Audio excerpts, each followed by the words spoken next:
18년 전부터 공개 수배되었지만 아직 잡히지 않은 박종윤. 2년 전에 실종 신고가 접수된 두 남성이 한 외딴 산골에서 안매장된 채 발견되면서 해결의 신마리를 찾게 됐습니다. 2009년 강원도 영월 국도 근처에서 발견된 시신 두 구. 시신의 정체는 확인 결과 2년 전에 실종된 사채업자 김 씨와 그의 보디가드 오 씨였습니다. 와, 보디가드인데. 백골이 발견된 장소는 국도 부근의 인적이 드문 야산이었고요. 백골이 발견된 후에 경찰의 수사는 다시 시작됐습니다. 그리고 용의자 2명이 지목이 됐는데요. 첫 번째 용의자는 박종윤, 두 번째 용의자는 남궁 모 씨였습니다. 과연 이 네 사람에게는 무슨 일이 있었던 걸까요? 박종윤이고요. 범행 당시 도박에 빠져서 약 4억 6천만 원의 사채 빚을 지고 있었던 남성입니다. 하지만 사건이 벌어진 2007년 이후에 완전히 자취를 감춰버렸습니다. 그의 모습을 마지막으로 목격한 건 공범으로 붙잡힌 남궁 모 씨였는데요. 그리고 용의자로 지목됐던 박종윤 그리고 그의 공범 남궁 씨 이 네 명은 모두 도박판에서 만나서 서로 어울리던 알고 지내던 그런 사이였습니다. 박종윤은 당시 무직이었고요. 남궁 씨, 그의 공범은 32살의 회사원이었습니다. 이 두 사람은 도박 중독자들이었고요. 도박판에서 만나서 서로 친해졌는데 주변 지인들의 증언에 따르면 남궁 씨는 박종윤의 은행 심부름 혹은 물건 사오는 일 이런 것들을 맡아 하던 도박판 용어로 재떨이, 즉 부하, 노릇을 했던 사람이라고 합니다. 게다가 남궁 씨는 2천만 원이라는 거액을 박종윤에게 빌린 상황이었는데 박종윤은 자기 스스로도 사실은 거액의 이제 도박 빚을 쥐고 있는 사람이었는데 그런데 남궁 씨에게 또 2천만 원을 빌려준 거예요. 그건 아마도 이 2천만 원을 볼모로 삼아서 이 남궁 씨를 자기의 수족처럼 부리고 자기 마음대로 좀 이용하기 위해서 그렇게 이제 빚을 지게 했던 것이 아닌가 이렇게 조금 추정이 가능하고요. 그로 인해서 남궁 씨는 이 박종윤에게 거의 뭐 하라는 대로 다 하는 이런 어떤 부하 역할을 해왔던 것으로 보입니다. 그렇죠. 심지어 이 박종윤은요, 빚을 갚지 못해서 고소까지 당하는 등 채권자들한테 굉장히 시달리던 상황이었는데요. 그러던 중에 박종윤은 혼자 한 가지 계획을 세웠습니다. 자신과 친분이 있던 사채업자 김 씨를 살해하고 그의 현금을 빼앗아서 그 돈으로 자신의 빚을 갚아야 되겠다 이런 결심을 하게 됩니다. 그가 타고 다니는 외제 차량 트렁크엔 수억 원의 현금이 들어있다고 소문이 돌았고 이 소문을 믿은 박종윤은 부자인 김 씨를 살해하고 트렁크에 있는 현금을 빼앗으려고 한 것입니다. 당시에 이 사채업자 김 씨는요, 보디가드인 오 씨와 함께 늘 다녔는데요. 박종윤은 키가 173cm 보통 체격이고 보디가드까지 데리고 다니는 이 사채업자 김 씨를 대상으로 혼자 범행을 하기에는 쉽지는 않았습니다. 그래서 박종윤은 김 씨의 보디가드인 오 씨에게 접근을 합니다. 오, 보디가드한테 접근을. 그래서 이 보디가드 오 씨에게 함께 사채업자 김 씨를 살해하고 돈을 빼앗자. 박종윤 입장에서는 가장 큰 장애 요인이었기 때문에 장애 요인을 제거할 방법이 없으니 차라리 공범으로 만들어서 나중에 범행이 끝나고 나면 또 제거할 것이다라는 계획을 세웠을 가능성이 높습니다. 하지만 아마 예상하셨겠지만 오 씨가 거절을 하죠. 그렇죠. 오 씨가 거절을 하자 바로 이 박종윤은 이 오 씨의 머리를 마구 공격을 합니다. 그래서 살해했습니다. 일단 보디가드 오 씨를 살해한 뒤에 이 박종윤은 소위 자신의 재떨이였던 이 부하 역할을 했던 남궁 씨를 집으로 부릅니다. 그리고 오 씨의 시신을 보여주면서 이번에는 남궁 씨에게 사채업자 김 씨의 살해 모의를 또다시 제의를 합니다. 아무래도 박종윤 입장에서는 누군가 공범이 필요하다. 특히 망을 보고 정보를 확보하고 그다음에 이후에 또 시신 유기도 해야 되잖아요. 증거인멸도 해야 되고요. 또 알리바이도 만들어야 되고. 그래서 가장 자기 말 잘 듣는 남궁 씨를 끌어들이기로 이제 생각하지 않았을까. 앞서 말씀드렸다시피 이미 이 남궁 씨는 그 박종윤의 부하 역할을 하고 있었을 뿐만 아니라 2천만 원의 빚을 지고 있었습니다. 박 씨로부터. 그러다 보니까 남궁은 이 박종윤의 제안을 받아들이게 됩니다. 그렇게 두 사람은 본격적으로 범행을 공모하게 되고 이런저런 이제 범행 도구들을 이렇게 구입한 뒤에 김 씨에게 연락을 합니다. 큰 도박판이 열렸으니까 이 오시라고. 오셔서 또 빌려주고 또 이자도 받고 이렇게 하시라고 이렇게 이제 꼬이죠. 그렇게 해서 결국 김 씨를 박종윤 자신의 집으로 부르게 됩니다. 박종윤과 남궁 씨, 사채업자 김 씨가 약속대로 집에 들어오자마자 바로 폭행을 하게 됩니다. 그런데 이들의 계획에 좀 차질이 발생을 하게 되거든요. 왜냐하면 마구 폭행을 해서 이제 제압한 이후에 몸수색을 다 해봤더니 현금 30만 원만 나왔던 겁니다. 수억 원의 돈다발을 가지고 다닌다고 했잖아요. 그 차량 트렁크를 갔어요. 열었어요. 그런데 트렁크 안에 아무것도 없었다는 겁니다. 돈을 어떻게든 뜯어내야 되잖아요. 그래서 이 사채업자 김 씨를 더 고문을 하면서 현금 카드를 이제 확보를 합니다. 그리고 비밀번호를 물어봅니다. 그런데 김 씨가 끝까지 알려주지 않는 거예요. 근데 계속 폭행을 하죠. 그러자 김 씨는 이제 기절해버립니다. 그리고 나서 이제 박종윤과 남궁 씨, 기절한 김 씨를 준비한 노끈으로 다 결박을 하고요. 이불로 돌돌돌 쌉니다. 온몸을.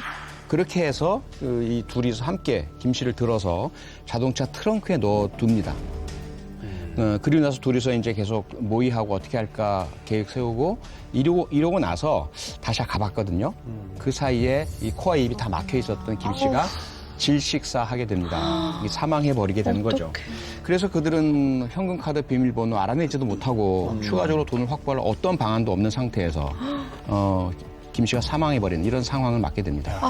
그럼 결국에는 그 30만 원. 이 박종윤과 남궁 씨 두 사람은 자신들이 살해한 피해자들의 시신을 유기하기 위해서 승합차를 렌트를 했고요. 유기할 장소를 찾아다녔습니다.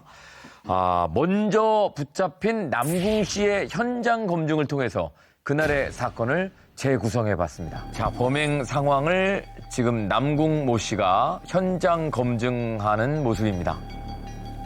기절한 사채업자 김 씨를 이불로 감싸서 노끈으로 묶은 후에 사채업자 김 씨를 본인의 차 트렁크에 싣고 있는 남궁 모 씨와 박종윤입니다. 그리고 약 7시간 후인 새벽 2시에 먼저 죽은 보디가드 오 씨를 빨간 고무통에 담고 질식사한 사채업자 김 씨를 그의 차 트렁크에서 꺼내가지고 대여한 렌트카에 범인들이 옮겨 싣고 있습니다. 그렇게 시신을 유기할 만한 장소를 물색하던 중 평소 카지노에 가면서 보았던 강원도 영월 국도 근방의 산자락을 떠올리게 됩니다. 그곳은 평상시에 길이 험해서 인적이 드물었던 장소인데요. 영월에 도착한 범인들은 피해자들의 시신을 꺼낸 뒤에 산 아래로 굴려보냅니다. 뭐 하는 거야? 그리고 나서 땅속에 시신을 묻었습니다. 뚜껑을 덮고 고무통을 버린 상태로 그대로 두 사람은 달아났습니다. 하지만 약 1년 9개월이 지난 뒤에 2009년 9월 29일에 결국 피해자들의 시신이 발견됐습니다. 시신을 발견한 건 벌초를 하러 온 남성에 의해서 발견이 됐습니다. 암매장 후에 약 2년 사이 시신 위에 쌓인 흙이 쓸려가면서 두개골이 드러났는데 남성이 우연히 발견해가지고 신고를 하게 된 겁니다.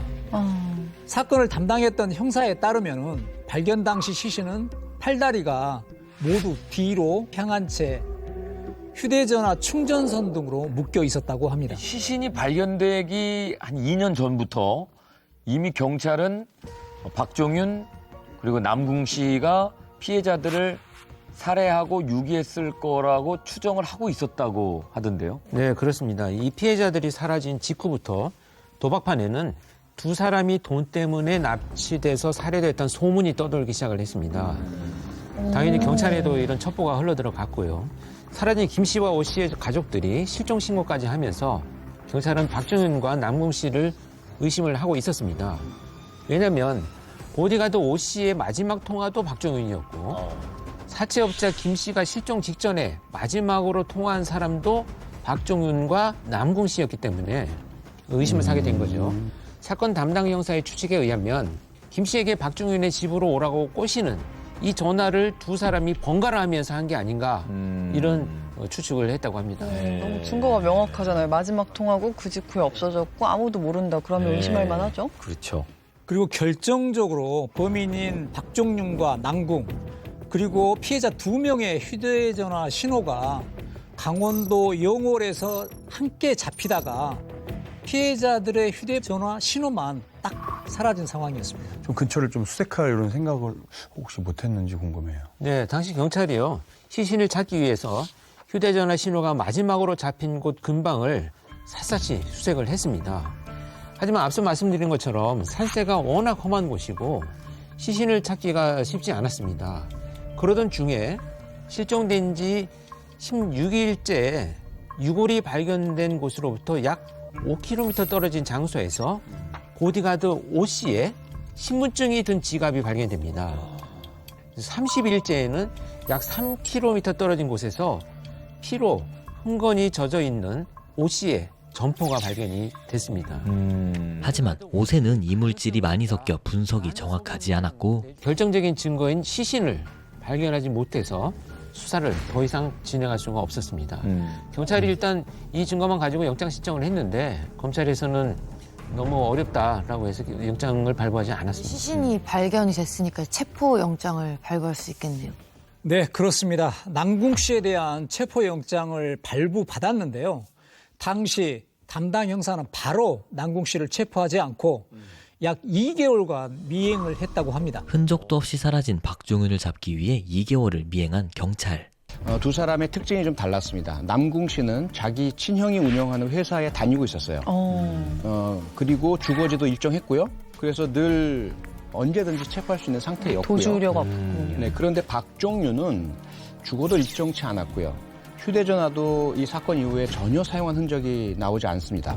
신용카드 사용 흔적도 전혀 나타나지 않고요. 금융계좌 흔적도 전혀. 심지어 이메일조차도 사용한 흔적이 전혀 없었습니다. 남궁 씨만 먼저 덜컥 체포했다가 박종윤이 영영 사라져버리면 안 되기 때문에 남궁 씨는 계속 관찰을 하고 그러다 보면 공범들끼리 연락하거나 만나서 대책을 논의하지 않겠느냐. 이런 판단하에 관찰하면서 그렇게 기다렸던 거죠. 그래서 2개월간 체포를 미룬 채 남궁 씨를 미행 감시했었습니다. 정말 어디 도망갔거나 아니면 죽었거나. 네, 2달간 남궁 씨를 미행을 했는데 결국 박종윤과 만나는 모습은 보지를 못하고요. 연락을 하는 기록조차 없었던 겁니다. 그래서 이 경찰은 더 이상 시간을 지체할 수 없다라고 판단을 해서 2009년 12월 1일 남궁 씨를 먼저 체포를 하게 됩니다. 자, 친형의 집 앞에서 이 남궁 모 씨가 체포가 됐는데요. 남궁 모 씨를 만나자마자 경찰은 확신을 가졌습니다. 수갑을 채웠는데도 친구는 반항도 하지 않고 그냥 차에 탔는데 손을 떨더라고요.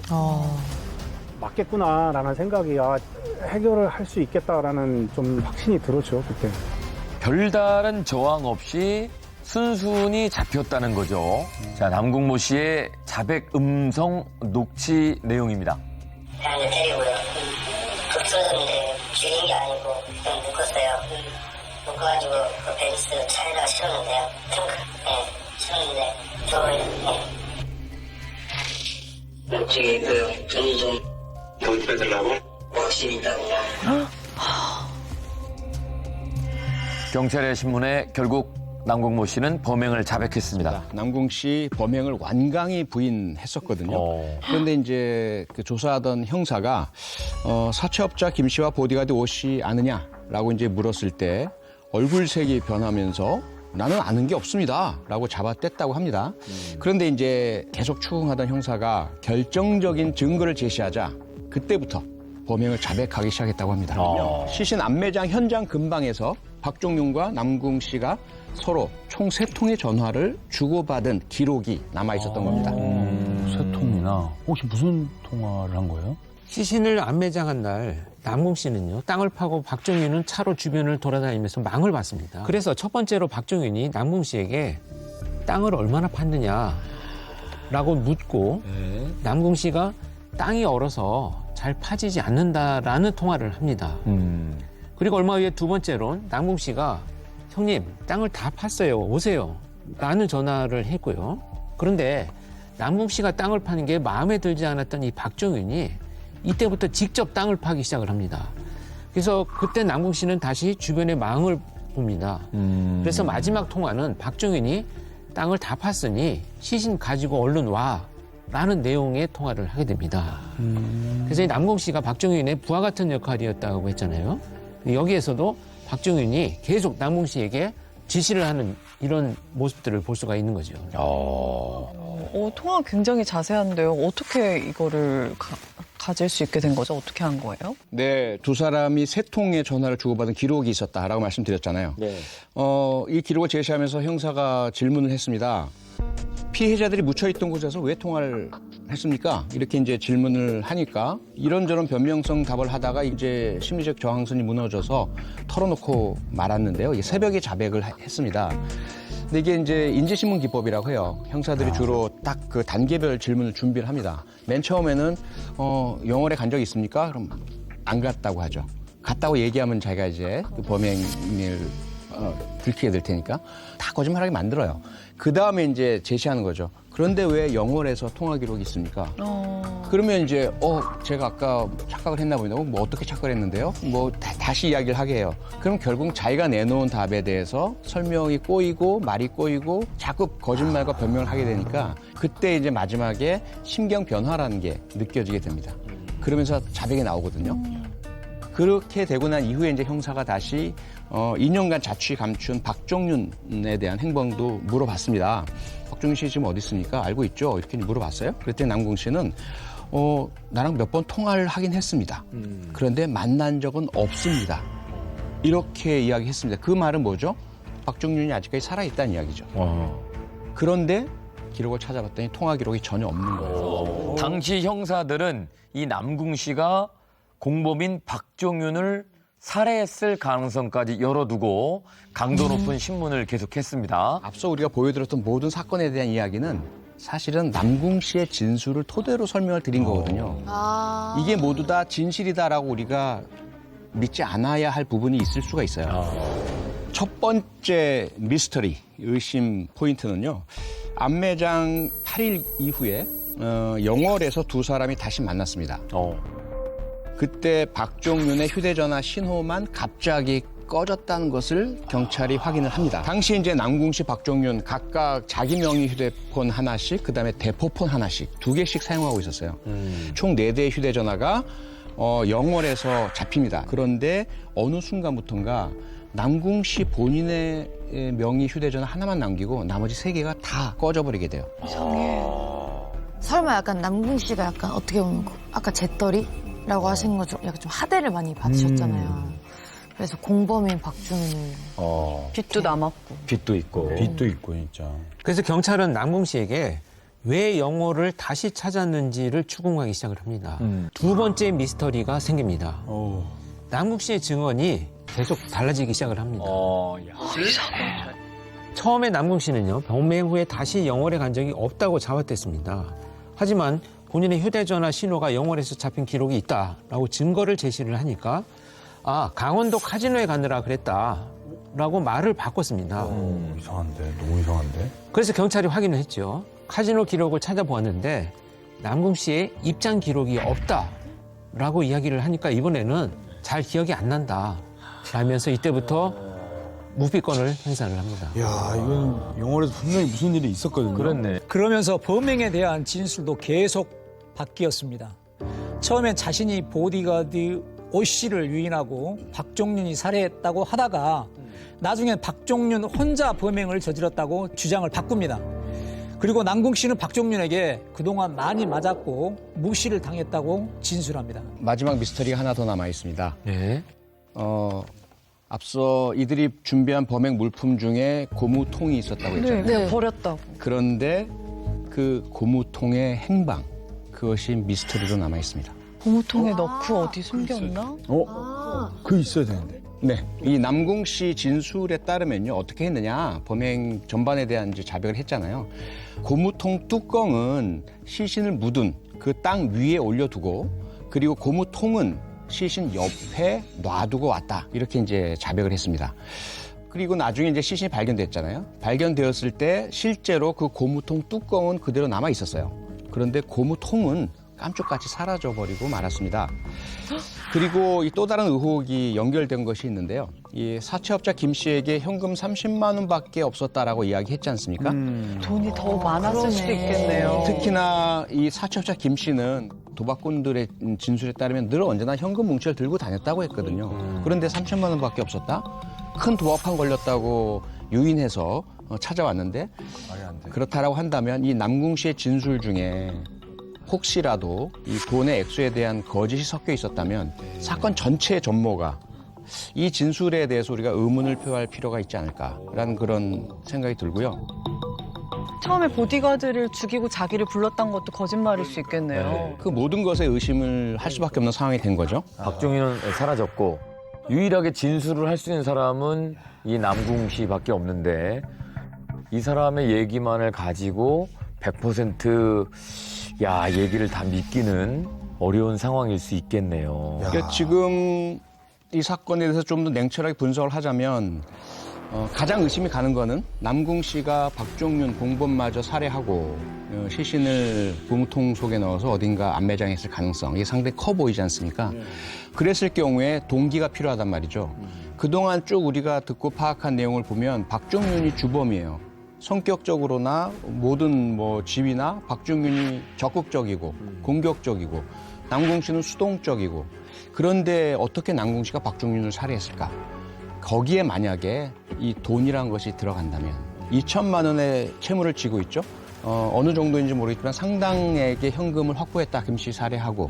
그런데 박종윤하고 나누기가 싫다? 혹은 박종윤이 다 가질 것 같다? 이럴 경우에 살해 동기가 형성되는 거죠. 맞아요. 물론 하지만 이건 모두가 가능성입니다. 그렇죠. 다른 한 가지 가능성은 여전히 박종윤이 살아서 어딘가에서 다른 사람의 신분으로 살아가고 있을 가능성도 여전히 열어놓아야죠. 남궁 씨를 체포한 지 2주 뒤인 2009년 12월 15일에 신고보상금 1,000만 원을 걸고 박종윤을 공개 수배하게 됩니다.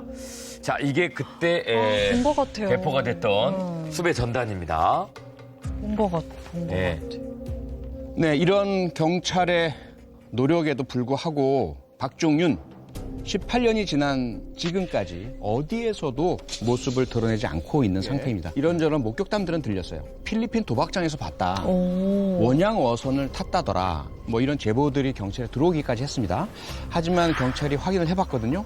그랬더니 이 제보들은 모두 사실이 아니었고요. 박종윤이 아니었습니다. 아니, 이 모든 걸 다 정말 남궁 이 사람이 다 계획한 게 아닌가. 거기까지도 생각이 들어요. 우리가 강력하게 의심되죠. 남궁 씨가 의심되는데 문제는 뭐냐면 이 수사팀에서 지금 자금의 흐름이 만약에 거액이 있었다라고 한다면 어떤 출처나 숨김들이 수사에서 나왔어야 되고 어느 정도 포착이 됐어야 되고 또는 동선 파악이나 이런 걸 통해서 시신이 어딘가에서 발견이 되어야 되는데 이게 이제 확인이 안 된다는 것이 좀 문제일 것 같고요. 두 번째는 지금 사실 모든 계획을 남궁 씨의 진술이 있긴 하지만 치밀하게 준비를 하고 처음부터 포섭을 한 거는 박종윤입니다. 그렇다면 완벽하게 자기가 어딘가로 도피할 준비도 치밀하게 해놓지 않았을까라는 의심도 들거든요. 이런 점을 본다면 수사팀에서는 끝까지 박종윤을 수배를 해서 일단은 확보를 해야 되지 않을까 이런 생각으로 이제 수배가 되어 있다라는 생각을 합니다. 두 가지 가능성을 생각해 볼 수 있을 것 같습니다. 일단 그 사채업자인 김 씨와 보디가드 오 씨가 영원에서 살해될 때 휴대폰이 꺼졌잖아요.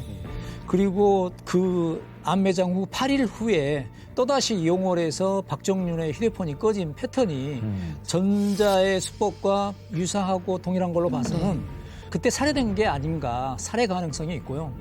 그리고 지금 18년 정도 되는 상황까지 한 번도 생활 반응이 나오지 않았다는 걸로 봐서는 철저하게 자기 신분을 숨기고 세탁해서 타인의 명의로 살아가고 있을 것으로 보이긴 하는데 저는 전자에 좀 무게를 두고 싶습니다. 일단 나이가 49세시잖아요. 그럼 지금은 60세가 넘으신 건데 휴대폰 없이 이런 걸 하나도 없이 사용했다라는 게 쉽지 않았을 것 같아요. 친인척이나 친구의 명의인 경우도 있지만요. 어떤 경우에는 다른 사람을 또 살해하고 그 사람의 신분을 사용하는 경우도 있고요. 다양한 형태로 개인정보 탈취하고 남의 신분으로 살아갈 수 있는 방법이 있어서 그의 명의로 현재 생활 반응이 없다고 해서 그가 죽었을 가능성이 높다 이렇게만 볼 수는 없는 부분도 있어요. 해외로 출국을 했다는 그런 기록은 없는 거죠. 네, 왜냐하면 남궁 씨가 박종윤을 끝까지 보호해줄 필요는 없는 사람이거든요. 그런데 혹시라도 도주나 밀항 등의 시도를 했다면 그 부분을 이야기를 했을 거예요. 자기를 보호하기 위해서라도. 이 남궁 모 씨는요, 강도 살인 그리고 시체 유기 혐의로 재판을 받았고 유죄를 인정받아서 징역 15년형을 선고받았습니다. 종범이다.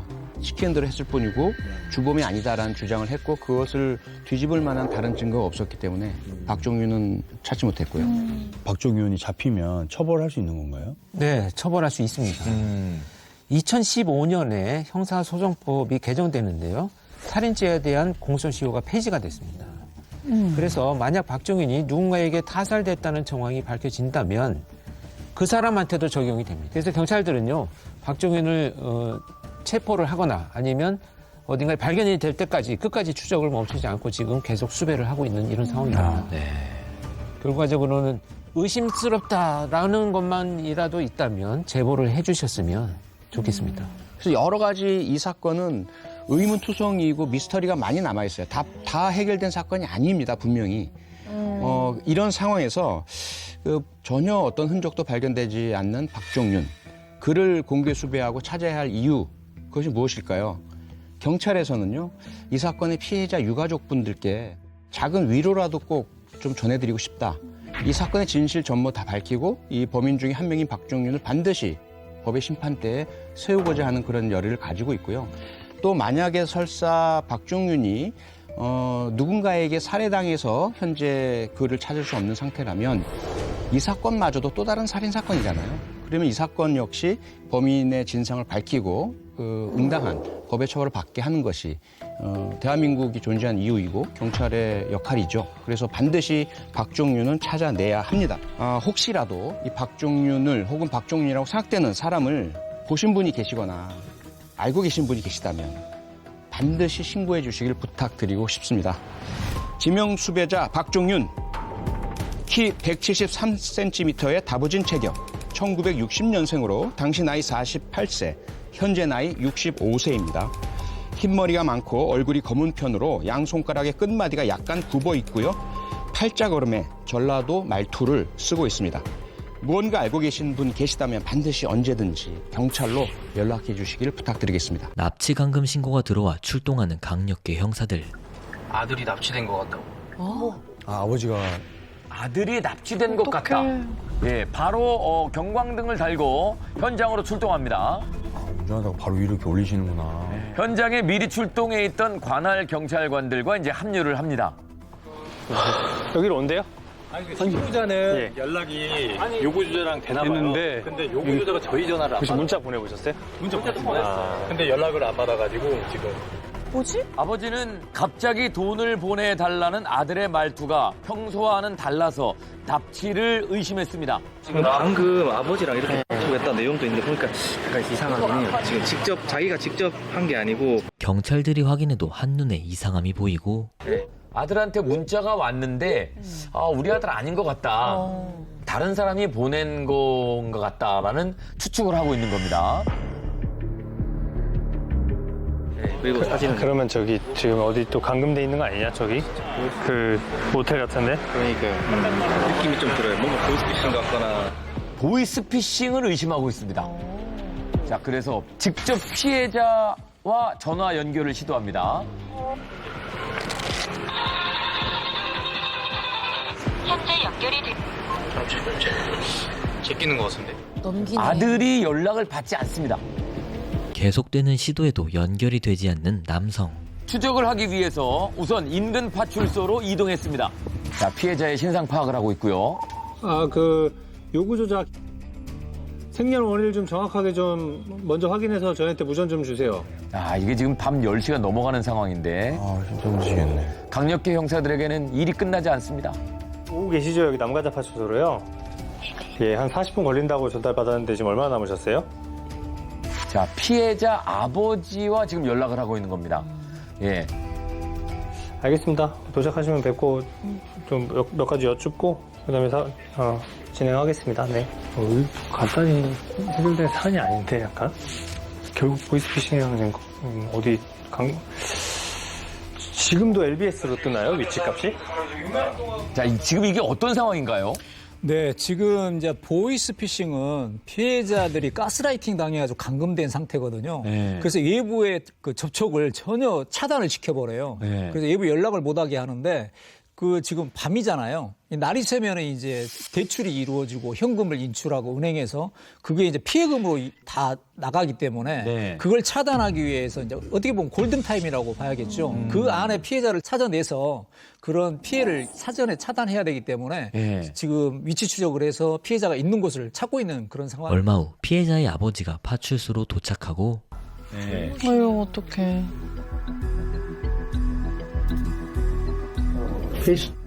아버지 폰으로 해보세요. 자, 그래서 이제 아버지 전화로 아들이랑 영상 통화를 한번 해보자. 휴대전화로 영상 통화를 한번 연결해 봅니다. 받았어요? 받았어요. 자, 아들이 전화를 받았습니다. 근데 바로 끊어요. 아들 이름을 부르니까 바로 끊어버립니다. 자, 이때 아들한테 음성 전화가 걸려왔습니다. 오빠, 지금 나와라. 음성전화 말고 음성전화는 사용할 수 있어요. 음성전화가 왜 안 되는데? 목소리가 뭔가 떨리는 것 같아. 혹시 경찰관이에요. 도와드릴 테니까 지금 어디지 말씀 좀 해주세요. 네, 아버지께 카톡으로 연락드리겠습니다. 경찰이라고 밝히자마자 전화를 끊어버리는데 답답하겠다. 자, 다시 전화를 걸어서 형사들이 대화를 한번 시도해 봅니다. 우리가 도와드릴 테니까 어디 있는지 말씀해주세요. 예, 다시 연락드리겠습니다. 아니요, 저 끊지 말고요. 지금 어디 모텔에 있으시죠? 다 알고 말하는 거예요. 그 지금 속고 있는 거지. 지금 반성문 많이 썼죠? 걔네들이 뭐 이렇게 해라 저렇게 다 시키죠? 우리가 경찰관이고 당신한테 얘기하는 사람이 속이는 사람이에요.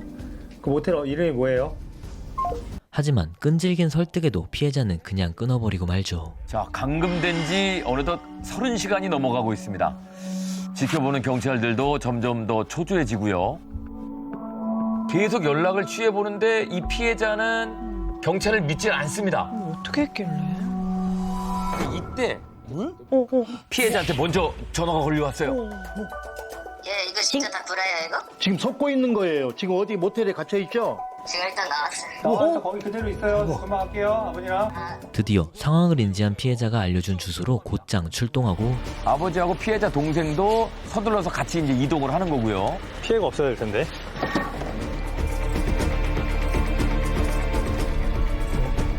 형사님 옆에 딱 말한 거 그걸로 지금 구한 거예요. 자, 피해자가 알려준 주소에 도착을 했습니다. 혹시라도 사고가 있을 수도 있고 또다시 연락이 끊길 수도 있으니까 형사들이 아주 서둘러서 움직이고 있습니다. 자, 이때 모습을 드러낸 피해자. 경찰들의 설득 끝에 제 발로 탈출을 했습니다. 예, 아까 전화 딱 듣고 아닌 것 같아서. 얼굴이 안심한 표정. 네. 허탈하고. 어떻게 된 거지? 경찰을 보니까 이제 안심하죠. 뭐 무슨 상황이지? 피해자와 함께 감금되어 있던 곳으로 형사들이 이동을 합니다. 여기는 어떻게 온 거예요?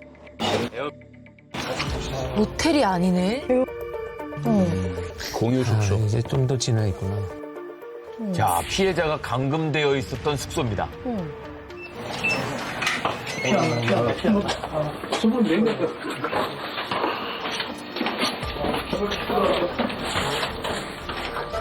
자, 이 안에 들어가 보니까 여기서 혼자 이제 셀프 감금돼 있어가지고 시키는 대로 하는 거예요. 반성문 많이 썼는데. 방금 썼네, 진짜. 우와.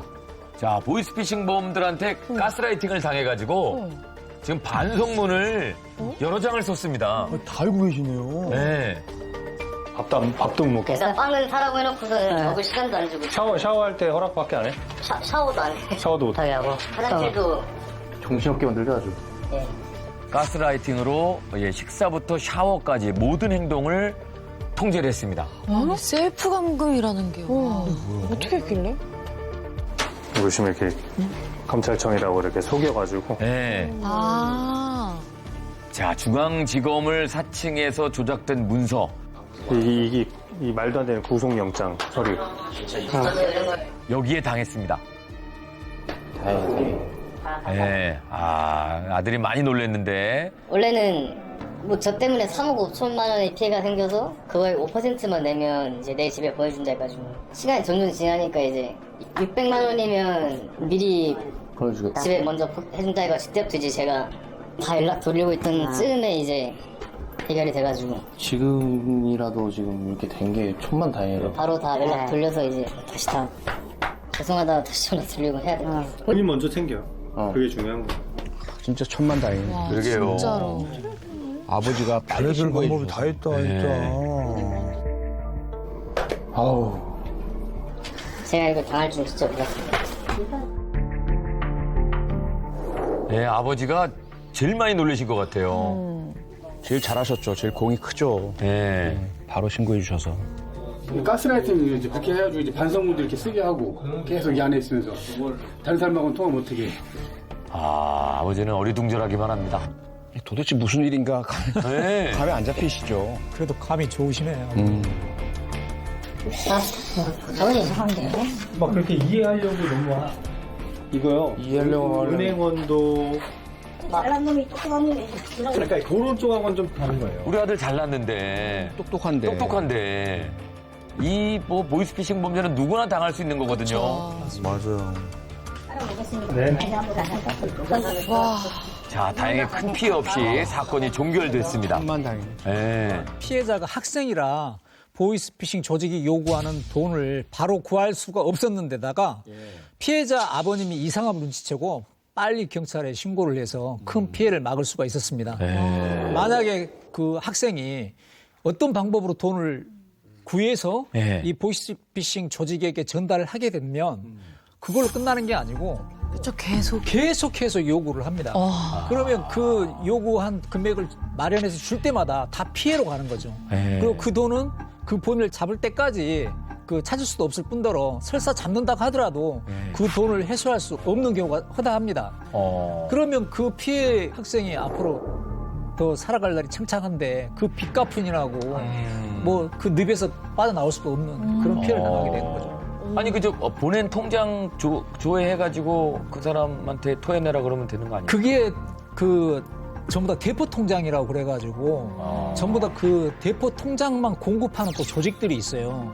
그래서 실질적으로 그 대포 계좌를 추적해서 간다 하더라도 실제 보이스피싱 조직을 특정하는데 상당한 어려움이 있습니다. 과정을 좀 설명을 드리면 먼저 범죄 집단이 피해자의 신상 정보를 알게 됩니다.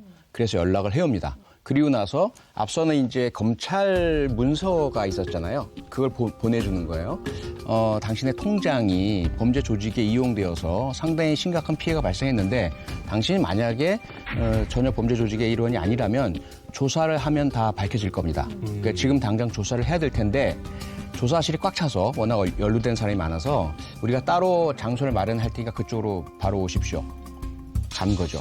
지금부터 절대로 누구에게도 연락하지 말고 누구로부터 온 연락도 받지 마십시오. 혹시라도 연락을 누군가가 하게 된다면 바로 범죄 조직과 소통하고 있는 것으로 판단할 수밖에 없고 당신이 범죄 조직의 공범이라고 생각할 수밖에 없습니다. 혹시 화장실을 갈 때라도 우리에게 알리지 않고 가면 당신은 누군가와 몰래 연락을 하는 것으로 간주하겠습니다. 완전히 심리 통제를 하는 거예요.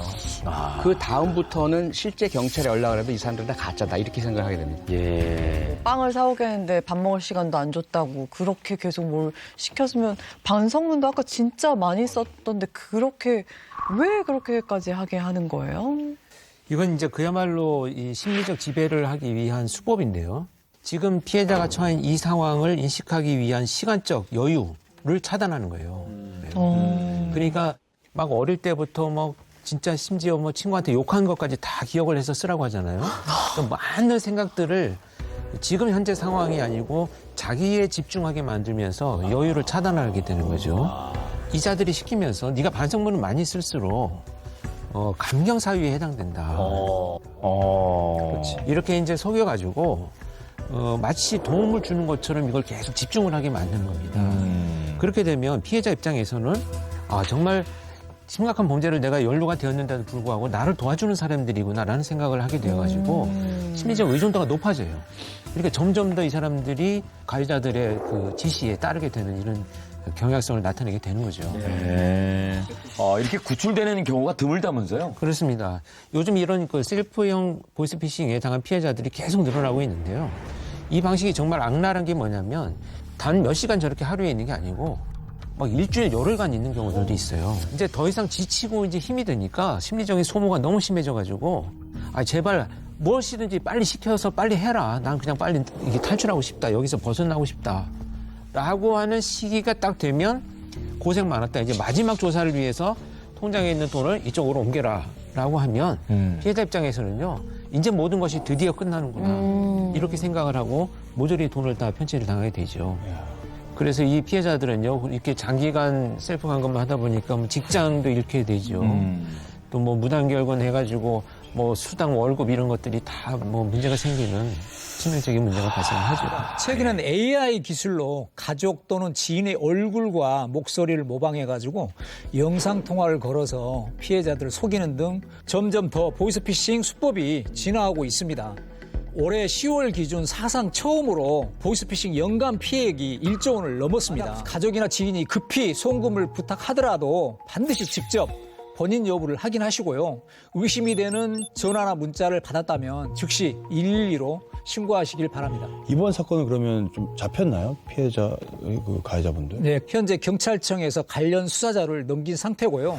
그 수사 자료를 넘겨받은 경찰청에서 회에 있는 보이스피싱 조직을 잡기 위해서 계속 추적하고 있는 중입니다. 2025년 여름 서울 서대문구의 한 대학교 외국인 기숙사. 기숙사에 이 강력계 형사들이 갔습니다. 뭔가 외국이라고 하니까 마약. 네. 자, 계단을 따라 올라갔는데 그렇게 어느 방 앞에 멈춰서는 형사들. 열었다. 네. 지금 잠결에 자다 일어났네. 예. 자, 외국인 학생입니다. 불리한 진술을 안 해도 돼. 말 안 해도 된다. 경찰서 지금 가야 된다. 오케이? 범죄자 느낌은 아닌데. 평범한 학생 같은데. 어리둥절. 일주일 전 기숙사 내 공용 세탁실. 아까 이 학생 세탁물을 가지러 온 것 같습니다. 빨래 훔쳤나? 네, 빨래를 에이, 설마. 지금 다 돌리고 세탁물을 가져가려고 하는 것 같은데, 자, 이때 한 여학생이 세탁실로 올라오고 빨래를 하기 위해서 빨랫감을 집어넣습니다. 그런데 빨래를 하는 여대생을 힐끔힐끔 쳐다보는 남성. 예, 빨래를 돌려놓고 이제 일단 이분이 먼저 나갔는데, 이 남학생이 여학생이 내려가는 거를 확인을 하고는 갑자기 지금 빨래를 방금 넣었던 세탁기를 열고 왜? 빨랫감을 뒤지기 시작합니다. 뭐야? 아이고. 빨랫감 중에 속옷만 골라내서 절도합니다. 그게 뭐야? 이 남자의 정체는 바로 속옷 절도범이었습니다. 뭐야? 진짜. 지금 처음 꺼냈던 이 세탁물도 자기 게 아니에요. 너무 자연스러운데? 이거 어떻게 해야 돼? 와, 이것도 남의 세탁물입니다. 아이고, 타다 저렇게. 그리고 아무 일 없던 것처럼 다시 문을 닫고 세탁기를 돌려놓고 그리고 세탁실을 빠져나갑니다. 아까 뒤졌으면 저 뒤진 세탁물이라도 좀 제대로 놓고 나가지. 저게 뭐야? 또 다른 날. CCTV가 안 보였나? 자, 이번에는 또 기숙사에 있는 여학생이 먼저 세탁실을 찾아서 세탁기에 빨랫감을 넣었는데요. 이 여성이 세탁기를 돌려놓고 나가자 얼마 뒤에 이 남자가 또 세탁실을 찾았습니다. 항상 저 쇼핑백을 들고 다니네. 네. 그리고 또 이 여학생의 세탁물을 뒤지기 시작합니다. 아유. 여성의 속옷만 꺼내가지고 본인 가방에 챙깁니다. 다른 세탁기도 뭐가 있나 이리저리 막 살피고는 자리를 뜹니다. 왜 저래, 진짜 변태야. 여성 속옷만 놀이. 상습절도입니다. 몇 번째. 뭐 하루 이틀이 아닙니다. 심지어 들어가는 거야? 옆에 여성 방에 몰래 침입을 시도했어요. 여학생방을 들어가려고 했는데 그때 방에서 여학생이 나오자 그러더니 뭐 아무 일 없다는 듯이 황급히 다시 본인 방으로 돌아갑니다. 같은 건물에 저렇게 살면 진짜 위험하다. 끔찍한데. 빈 방인 줄 알고 방 문 열고 들어가려다가 그 안에 피해자가 있으면서 대면하면서 덜미가 잡히게 됐고 피해자가 곧바로 112 신고하게 되면서 긴급 체포한 사안입니다. 예. 이 일 때문에 이제 체포가 되는 거예요. 절도범이 묻고 있는 기숙사를 우리 강력계 형사들이 급습했습니다. 팬티랑 브레이즈 어디 있어요? 여자 속옷. 없어요. 없어? 네, 없어요. 그는 끝까지 범행을 부인하는데 왜 이렇게 거짓말하냐? 완전히 다 지켜야겠는데. 자, 근데 이제 수색을 하던 중에 해외로 도주할 준비를 다 하고 있는 게 발견이 됐습니다. 예. 그래서 도주 가능성이 있다고 판단해서 이 학생을 상습 속옷 절도범으로 긴급 체포했습니다. 아유, 창피해라. 이곳은 한 대학교의 외국인 기숙사였습니다. 남녀 혼성으로 거주하는 기숙사였기 때문에 세탁실에 남성이 있어도 의심받지 않는 그런 구조였습니다. 이를 악용해서 남성은 지속적으로 세탁실에서 여성들의 속옷을 훔쳐갔습니다. 심지어 조사 과정에서 남성의 충격적인 과거도 드러났는데요. 영상에서는 무단 침입이 미수에 그쳤지만 얼마 전에 여성이 거주하는 방에 무단으로 침입해서 여성 용품을 훔치기까지 했습니다. 그래서 경찰은 심각한 성범죄로 이어질 수 있다고 판단해가지고 남성을 긴급 체포했던 겁니다.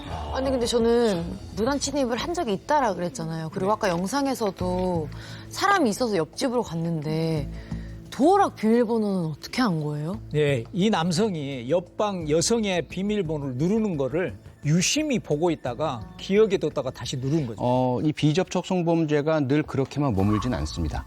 맞아. 다음에 가서는 그 대상되는 사람에게 접촉하고 싶어지고 실제로 성범죄를 저지르고 싶어지는 욕구로 악화될 우려가 대단히 크거든요. 이게 물품 음란증이라는 그런 성도착행적인 심리에 시작이 되지만 나중엔 결국은 피해자를 소유하고 싶어지고 피해자를 직접 자기가 신체적으로 접촉하고 싶어지고 상당히 위험한 범죄로 봐야 됩니다. 저 남성은 불과 만 19세였습니다. 만 19세. 예, 현재 저 남성은 야간 주거 침입 절도죄 등으로 검찰에 송치됐고요. 지금 재판에 진행 중에 있습니다. 그리고 초범인 점을 감안해가지고 아마 징역 2년에 집행유예 3년 정도가 처벌이 내려질 것으로 이렇게 예상이 됩니다.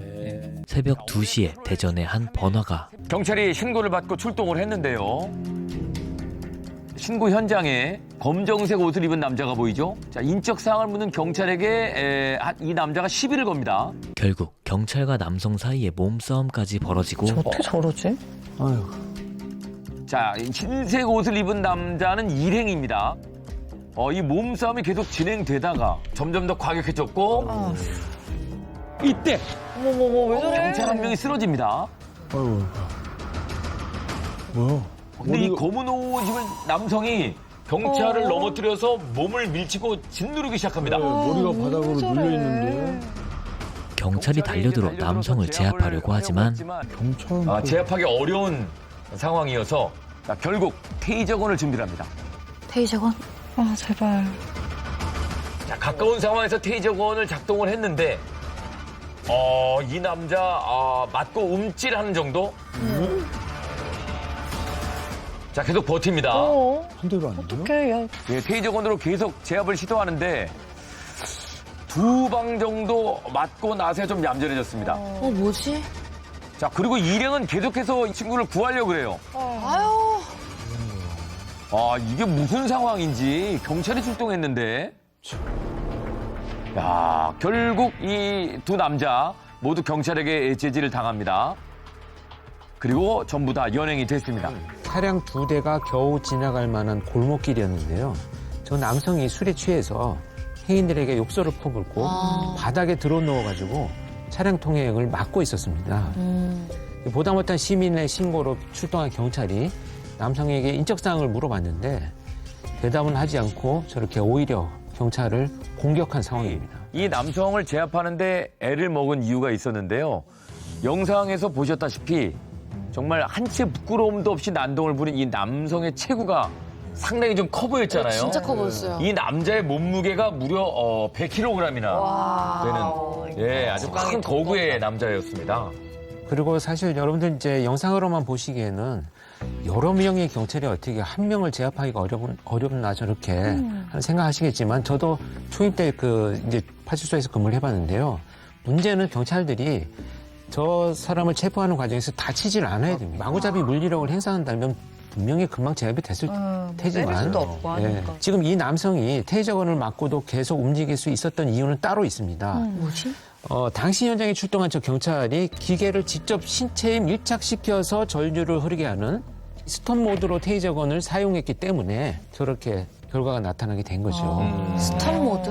그거는 뭔데? 스톱 모드는 올린 다음에 이제 옷 위에다 하면 안 되고 살갗이 돼가지고 막 찍어서 또 한 가지가 장소가 번화가잖아요. 사람들이 많고 그다음에 격투 중이라 막 흔들리고 저 때 만약에 카트리지 사용해서 테이저건을 사용하려 했다면 자칫 잘못하면 비껴나가고 오조준 됐을 경우 애꿎은 시민분께 저게 충격이 갈 수 있거든요. 그래서 이제 스톱 모드를 가까운 곳에 사용하기 위해서 사용한 겁니다. 그리고 아까 이 남자가 어떻게 됐습니까? 네, 결국 경찰관 앞에서 저렇게 난동을 부린 2명의 남성 모두 공무집행 방해 혐의로 형사 입건됐고요. 검찰에 송치됐습니다.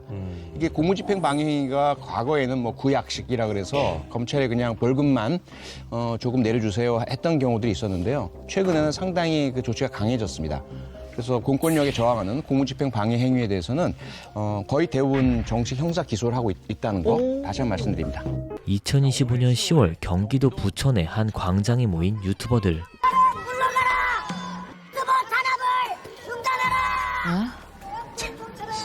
지금 경찰들에게 탄압을 당하고 있다면서 지금 시위를 벌이고 있는 사람들입니다. 위협적인 원사 좀 아니 내가 여기서 방송이기 때문에 내가 니네들 허락 맡아야 돼요? 자, 출동한 경찰들과 대립하고 있는 이들의 정체는 바로 개인 인터넷 방송을 진행하는 BJ들입니다.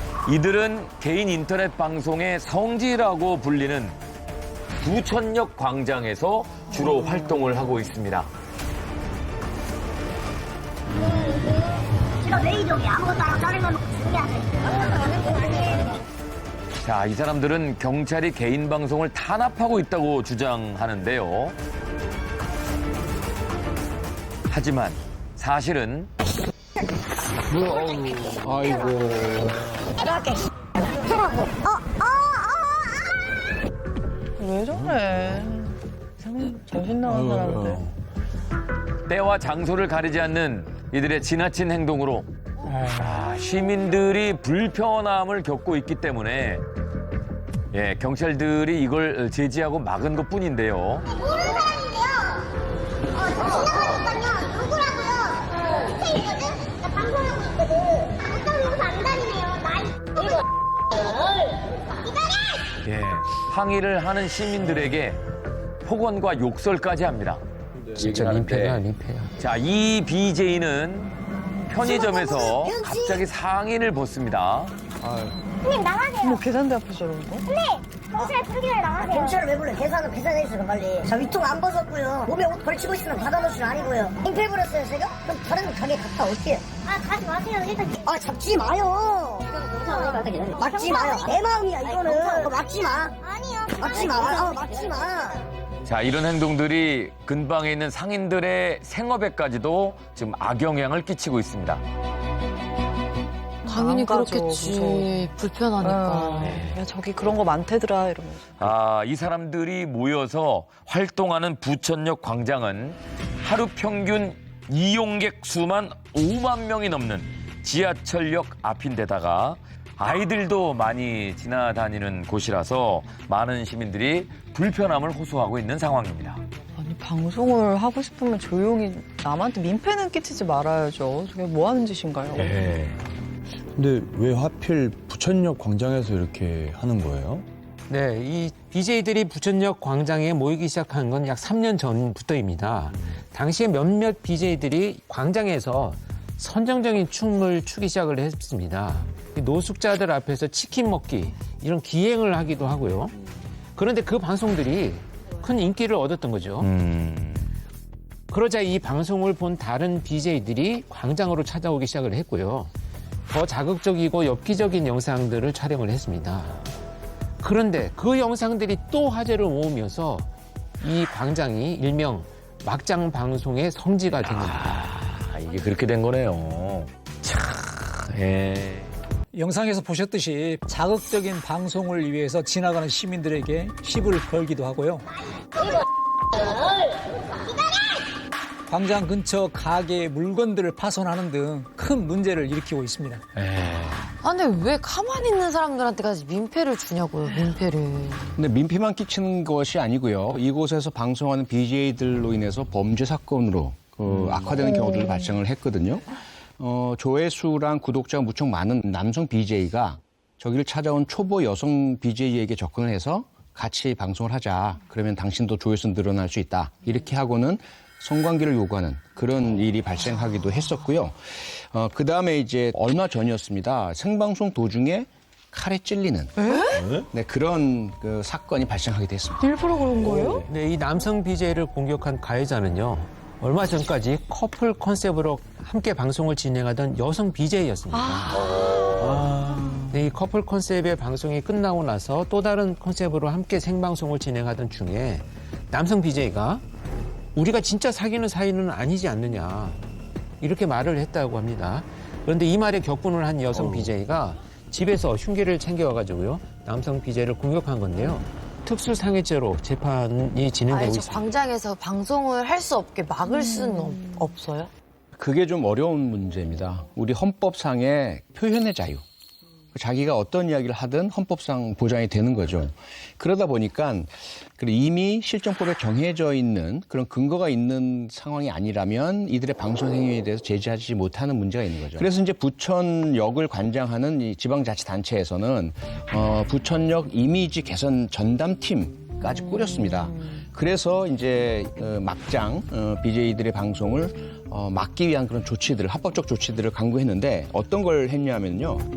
BJ들이 앉아서 진행을 주로 하니까 그렇게 진행을 하지 못하도록 일자형 기둥을 설치를 했습니다. 그 다음에 이제 계속 경고 메시지를 송출을 해서 저들이 BJ 방송하는데 좀 어려움을 겪도록 그렇게 조치를 취하기도 했습니다. 이 BJ들이 방송하기가 좀 어려워졌잖아요. 그러면 그만둬야 될 텐데 그만두지는 않고요. 인근 지역으로 주무들을 옮겨갔습니다. 그래서 소위 말하는 풍선 효과, 전이 효과라고 하죠. 퍼져나가서 다른 곳에서 계속해서 여전히 막장 방송을 진행하고 있다고 합니다. 지금까지 MBC 에브리원 범죄분석 코멘터리쇼 히든아이였습니다. 히든아이는 매주 월요일 오후 30분에 만나보실 수 있습니다. 이상 좋은 영화였습니다.